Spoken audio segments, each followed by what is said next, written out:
নমস্কার বন্ধুরা, বাঙালির রান্না চ্যানেলে আপনাদের জানাই স্বাগত। আমি আজকে রান্না করব খাসির ছাট। এর জন্য কতগুলো চর্বি নিয়ে নিয়েছি। চর্বিগুলোতে আমি লবণ হলুদ দিয়ে মেখে রাখবো, যাতে ভেতরে লবণটা ঠিক মতন ঢোকে। এরপর আমি ছাটগুলোতেও লবণ আর হলুদ মেখে রাখবো।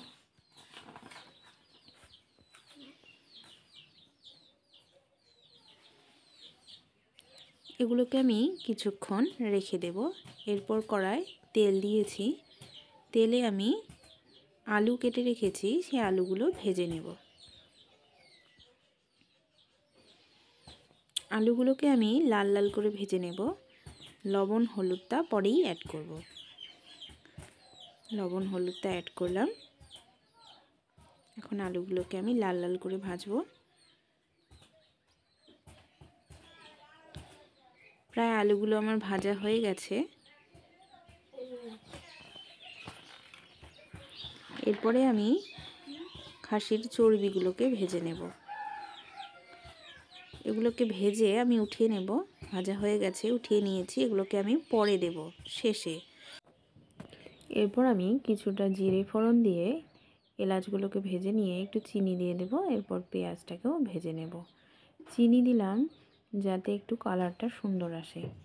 এরপরে আমি আদা রসুনের পেস্টটা দিয়ে দেব। পেঁয়াজটা আমার ভাজা হয়ে গেছে। এখন আমি আদা রসুনের পেস্টের সাথে একটু ভাজবো, যাতে কাঁচা গন্ধটা চলে যায়। এরপরে মাংসটা দিয়ে দেব। দিয়ে আমি কষাতে থাকবো। এরপর দিয়ে দেব লবণ আর হলুদ। সামান্য লবণ হলুদই দেব, কারণ আমি আগেই লবণ হলুদটা অ্যাড করে রেখেছিলাম। এই লবণ হলুদটা শুধু মশলার জন্য। এবার আমি এটাকে কষাতে থাকবো। এরপর গুঁড়ো মশলাগুলো দিয়ে দেব। লঙ্কার গুঁড়ো, এরপর জিরে গুঁড়ো দিয়ে দিলাম। দেখুন মাংসটাতে কেমন জল বেরিয়ে এসছে। এই জলেই সেদ্ধ হয়ে যাবে, আমি আর এক্সট্রা করে জল দেব না। আমি এটাকে কষিয়েই রান্না করব। এবার আমি মাংসটাকে কষাতে থাকব। প্রায় 15-20 মিনিট কষাতে হবে। যত কষাবেন তত কিন্তু মাংস টেস্টি হয়। এর জন্য আমি এটাকে কষিয়েই রান্না করব। দেখুন মাংস থেকে জল বেরিয়ে আসছে। আমি এভাবেই একটু ঢেকে ঢেকে কষাবো। একটু ঢেকে দেব। এরপর আবার ঢাকা উঠিয়ে আবার কষাবো, আবার ঢেকে দেব। এভাবেই আমি প্রায় 15-20 মিনিটের মতো কষাতে থাকবো। কষাতেই কিন্তু মাংসটা সিদ্ধ হয়ে যাবে। এরপর আমি দিয়ে দেব কেটে রাখা আলুগুলো, যেগুলো আমি ভেজে নিয়েছি। এরপর আলুগুলো দিয়েও একটু কষাবো, যাতে আলুগুলো একটু সেদ্ধ হয়ে যায়। যেহেতু ভেজে রাখার সময় আলুগুলো 50% সেদ্ধ হয়ে গেছে। এরপর আলুগুলো দিয়েও একটু কষাতে থাকবো।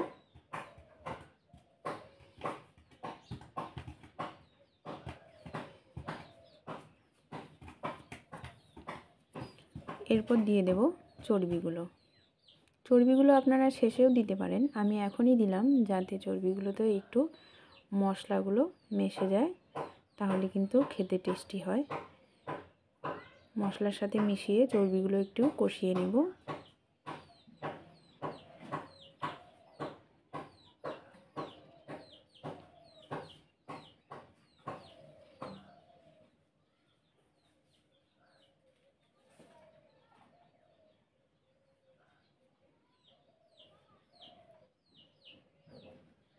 কষানো হয়ে গেছে, একটু আমি ঢেকে দেব।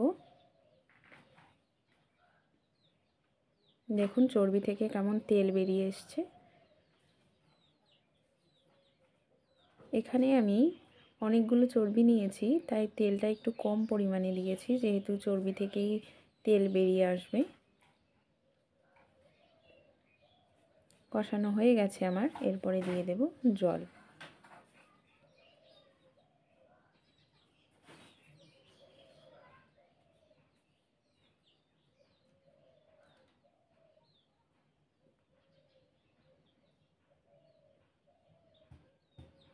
দেখুন মাংসটা কি সুন্দর কালার এসছে।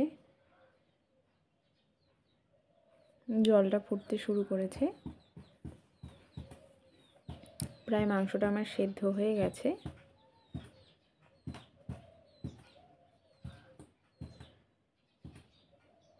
এটাকে আপনারা ঢাকা দিয়েও সেদ্ধ করতে পারেন, আমি ঢাকা দিচ্ছি না। দেখুন কি সুন্দর তেল ছেড়ে দিয়েছে।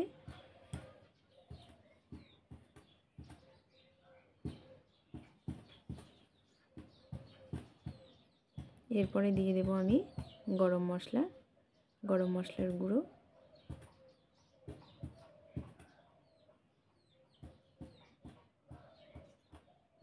আমি এখানে কিছুটা কাঁচা এলাচ বাটাও দিয়ে দেব, তাহলে কিন্তু মাংসের সেন্টটা খুব সুন্দর আসে। প্রায় হয়ে গেছে আমার সেদ্ধ। এই যে দেখুন কি সুন্দর হয়েছে।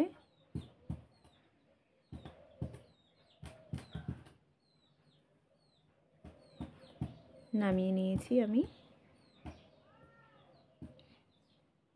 নমস্কার।